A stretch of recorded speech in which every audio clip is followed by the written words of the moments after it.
JP Fournier of the Movie Jerks here, coming to you on day 28 of 31 Days of Horror, the month where I watch 31 horror films I've never seen, every day for the full month leading up to Halloween.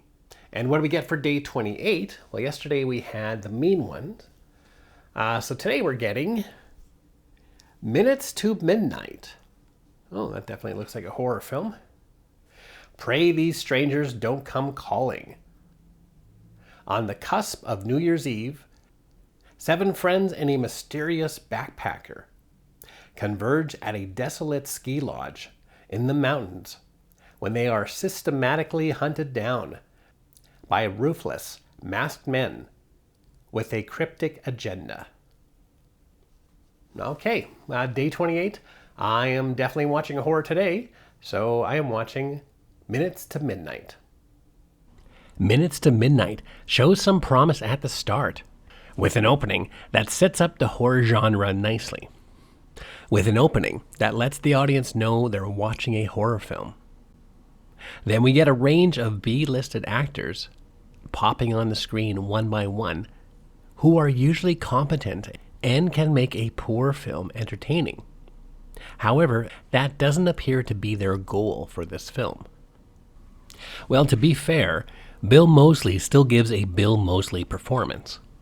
But the film also has Christopher Judge, the voice of Kratos from God of War, and yet it barely gives him any dialogue throughout the film.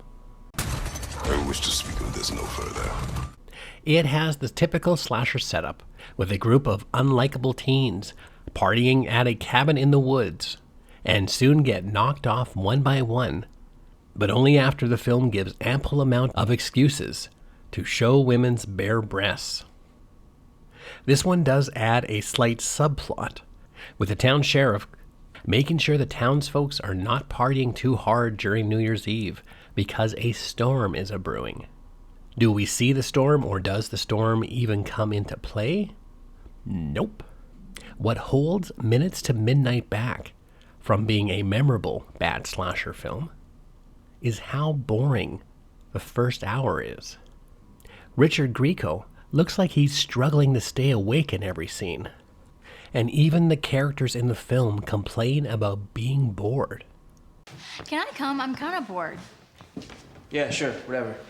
The character of the backpacker is wrestling star John Hennigan, who's had a few action films under his sleeve, and his physicality makes for a great stuntman. So as the film leads up to him delivering some choreographed action sequences, and it's not quite there. Unfortunately, the cinematography and editing works against the action. One of the final fights in the film has 2 fights happening at the same time within the same confined location, and being that the cameras don't pull back enough, we miss some of the good stunt work.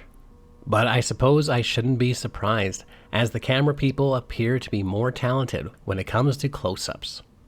I'm sure Minutes to Midnight had promised to be something fun, but I guess it is what it is. Oh my God, It's awesome. I mean, I was gonna say disturbing, but... And there you go. Day 28 of 31 Days of Horror. This time I watched Minutes to Midnight. What other horror films showed a lot of promise, but ended up being a letdown? Let us know in the comment section. And if you're curious about other films I am watching, be sure to hit the subscribe button for updates daily. And for more information about the Movie Jerks, you can go to www.themoviejerks.ca.